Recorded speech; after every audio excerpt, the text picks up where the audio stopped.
Hey, it's Linda Ferguson of NLP Canada Training. People often come to me because they're a little bit confused about whether they need training or coaching to work on the things in their life that they want to work on. And so I thought I would take just a few minutes now to walk you through some of the differences and some of the strengths of both coaching and training so that you're better able to make a choice about what's a good fit for you now. Now, the first big, most obvious difference is just the amount of hours and perspective. Our NLP practitioner training runs for about 50 hours over a month.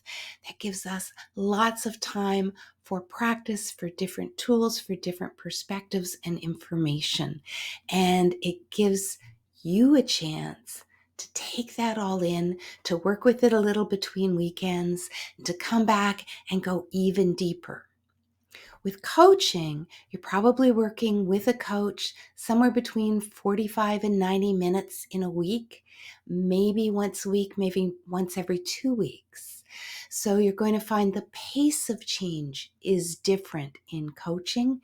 You will have an insight. You will get to go and apply it. Maybe it will be homework that you generate for yourself during your session, and then you can come back with results and tweak it some more. So change is typically a little more gradual in coaching than it is in training.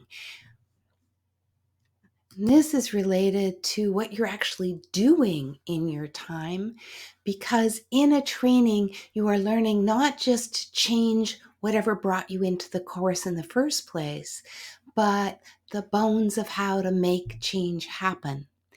And what your brain, your unconscious process will take from that is often you will make a few changes that you plan to make, and then you will continue to make related changes, both inside the training and after the training has finished.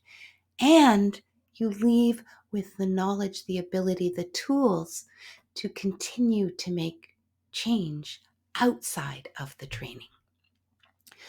Working with a coach, you get to make a very specific change. The one that brought you into coaching, the thing that you know you want to work on, that thing that you're trying to solve or overcome or get clear about. And the coach will help you focus in on that one thing that you want to change in that session. And then that might change again as you go through sessions, or it might take several sessions or longer, depending on what the change is. But coaching is typically more focused around the one thing you know you want to change. Training typically opens up more possibilities of change, both during the training and beyond the training.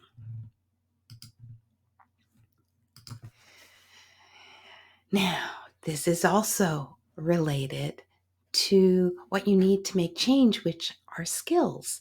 And we all have some of these skills. We have skills for relating to ourselves, for managing our emotions, for dealing with other people and influencing them. If you want to build your skill, if you want your skills to get stronger, or you want more different kinds of skills, then training is the best way to develop skill, because it gives you a chance to practice within the frame of the training, so that you try something, you get feedback, you try it again in another way, you get feedback. And this is the best, fastest way to develop the ability to do something. Coaching is better at helping you use the skills you already have to put them together in specific strategies that use what skills you have to move towards a particular goal, or to solve a particular problem, or to manage a particular situation where you might not be sure yet what the problem is or how to define it. And so sometimes coaching helps you define, which is also a strategy that uses the skills you already have and applies them in specific ways, proportions, and order. So Coaches can help you with strategy. They can help you with strategies for developing skills, but nothing gives you as much feedback and repetition as training does. Training also gives you more context. It gives you more information around the changes you want to make. This is partly because the trainer has set up a whole curriculum with different elements that you need, but it's also because training typically occurs in a group.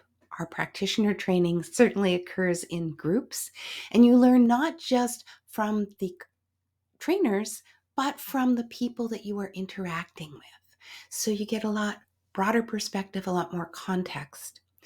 Coaching, you and one other person talking through something that matters to you. You get increased focus and the increased ability to focus as a coach helps you shape your focus so you are considering the right things. And then finally, at least for now, training gives you a team, a group of people going through something together, become a team. And you get that sense of teamwork, of connection, of bonding with people who are engaged in the same thing, even though they're applying it to their own ends. Coaching gives you a coach, a mentor, somebody who is not engaged in what you're doing, but is outside of that process, and their focus is on helping you move through a process to get a result you want. So there's somebody you can connect with for one-on-one support. A training should be a good team to move through the process with. So I hope that starts to give you interesting things to think about to help you decide what would be a better way of doing what you need to do now. Would it be to do the deep dive into the training to get more context and more skills? Or would it be to work with a coach to solve one problem at a time and to develop strategies using the skills and strengths you already have? I'm Linda Ferguson. I hope you'll come visit us at NLP Canada Training.